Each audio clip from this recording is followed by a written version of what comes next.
issues which have a lot of toxemia and suppuration.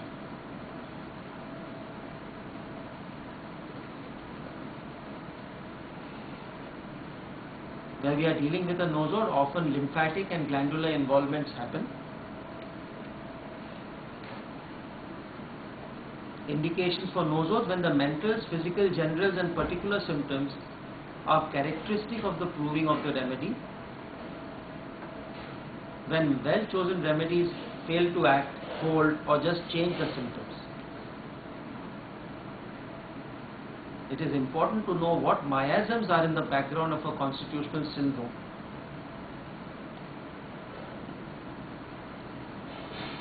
When there is lack of symptoms. Kent says about tuberculinum, it seems from looking over the record of many cures that this remedy has been given many times for just that state on a paucity of symptoms. And if the records can be believed, it has many times balanced up to the constitution in that anemic state where the inheritance has been thysis. It is not the best indication for tuberculinum, but where the symptoms agree in addition to that inheritance, then you may have indication for the remedy.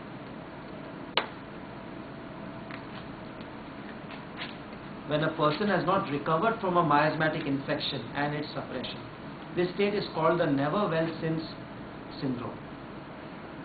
An example of this condition is the use of medorinum in a person who has a history of psychosis or venereal disease or gonorrhea from which they have never recovered. This need not happen to the person itself. It could be a taint coming down from families and a gonorrheal kind of a discharge which is not healing. You need to recognize what kind of a discharge it is. It could be from the ear, not necessarily from the genitals alone, but with the medorinum theme of craving for salt, knee chest position,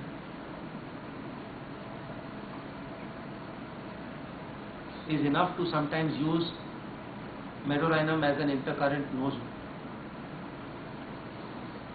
Isodes, when the remedy is related to the disease genus. An example of this method is Clark's use of pertussin against whooping cough.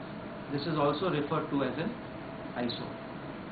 I very distinctly remember a case of uranium nitricum which I made a little reference of, but in that case, while I was taking the history of the case, there was a very marked seizure-like episode after the first DPT, after which the pediatrician recommended don't give a triple antigen, just give a dual antigen, skip out the pertussin. But this was mentioned in the history. When the child, of course, saw me after 11 years, I gave the child uranium nitricum for his Tourette's, and it worked very well for about 1.5 years. After 1.5 years, they were managing the case very well, so there was no need for me to be in the picture.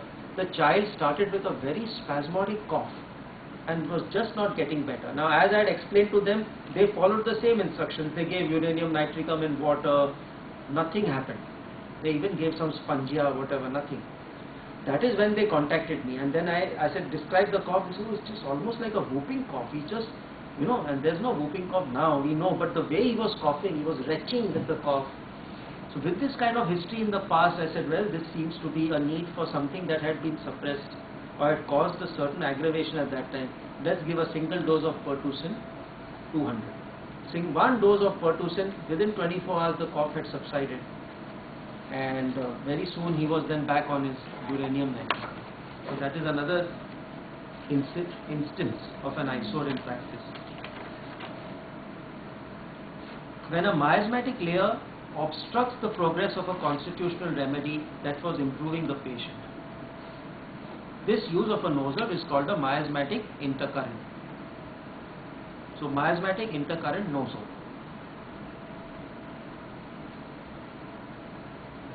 Another area where the isode may be of use is the case of complications caused by vaccines. In this case, a nosode of the offending vaccination may be appropriate. That's exactly what I told you. Another indication of using a nosode is for homeopathic prophylaxis to prevent specific infectious diseases. An early example of this was Bonninghausen's successful use of variolinum to prevent smallpox. Nosodes may also be used as a method to protect children from the miasm they may have inherited through their parents. Auto-nosode. The last way of using a nosode is as a homeopathic remedy made from the patient's own disease substances. This is called the auto-nosode. I have never used this myself, but I know in Germany and Switzerland, especially in Switzerland, they use this a lot. This method has sometimes helped patients when nothing else seemed to work. Hahnemann once had a patient suffering from phthisis that was not responding to well-chosen remedies. This led him to prepare an auto-nosode made from the saliva of the same patient. So that's an interesting thought. Presence of salts. Milk, in addition to normal salts, contains substances of various other principles which make it a complete and irreplaceable food for the proper growth of the baby. So it will be arbitrary to attribute the action of milk to any particular salt, for example natrimure, which happens to form the main ingredient of the drug. So you see again the similarity of natrimure with lightdifluoric.